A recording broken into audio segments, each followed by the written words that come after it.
Basic rule of ডিফাৰেন্সিয়েশনৰ ইয়াৰ আগৰ ক্লাছটোত আমি constant rule, power function and cofactor এইকেইটা আলোচনা কৰিছোঁ। আজি আমি আলোচনা কৰিম বেসিক ৰুল অফ ডিফাৰেন্সিয়েশনৰ এডিশ্যনেল ৰুলটো। ঠিক আছে, এডিশ্যনেল ৰুলটো জানিবলৈ হ'লে আগৰ যিকেইটা কনচেপ্ট আছে সেই কনচেপ্টবিলাক কিন্তু জানিব লাগিব, সেইকেইটা ক্লিয়াৰ হ'লেহে এইখিনি পাৰিবা। ঠিক আছে, এতিয়া ডিফাৰেন্সিয়েশনৰ ক্ষেত্ৰত কি হয়, the differentiation of the sum of the two function is equal to the sum of their respective derivative.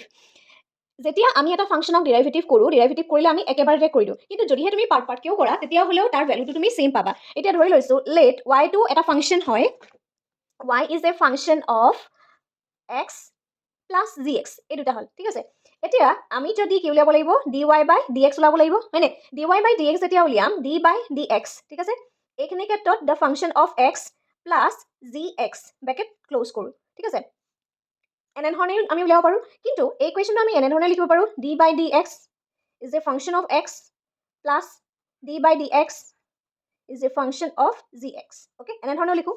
তাৰপিছতে function of f plus g dash, okay, x, এইটো।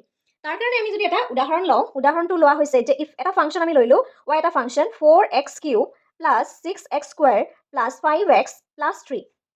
এতিয়া আমি উলিয়াব লাগে ডি ৱাই বাই ডি এক্স। এতিয়া ডি ৱাই বাই d x ওলাব যেতিয়া লাগে, ডেট মিনছ তোমাক কি ওলাব লাগে, ডি ৱাই বাই ডি এক্স।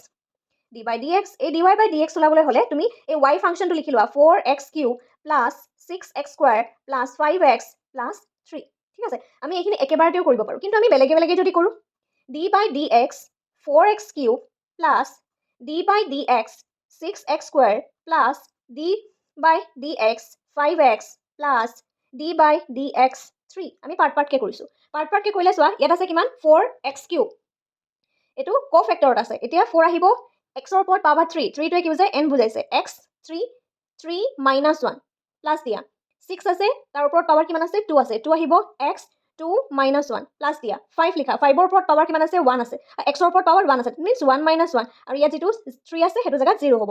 গতিকে এইখিনিত আমি লিখিম 12x², x² কিয় হ'ল, 3 মাইনাছ 1 হ'ল, হয়নে? নেক্সটটো হ'ব 12x plus 5 not, 5x not হ'ব। ঠিক আছে, গতিকে এইখিনিত আমাৰ ভেলুটো হ'ব 12x² প্লাছ 12x প্লাছ 5। ঠিক আছে, এনেধৰণেও আমি ইয়াৰ ভেলুটো ওলাব পাৰোঁ। এই সিমানখিনি নকৰি যদি তুমি এইটো একেবাৰতেও কৰা, ঠিক আছে, the differentiation of the sum of the function, সেই ফাংচনটোৰ differentiation is equal to the sum of their respective derivative.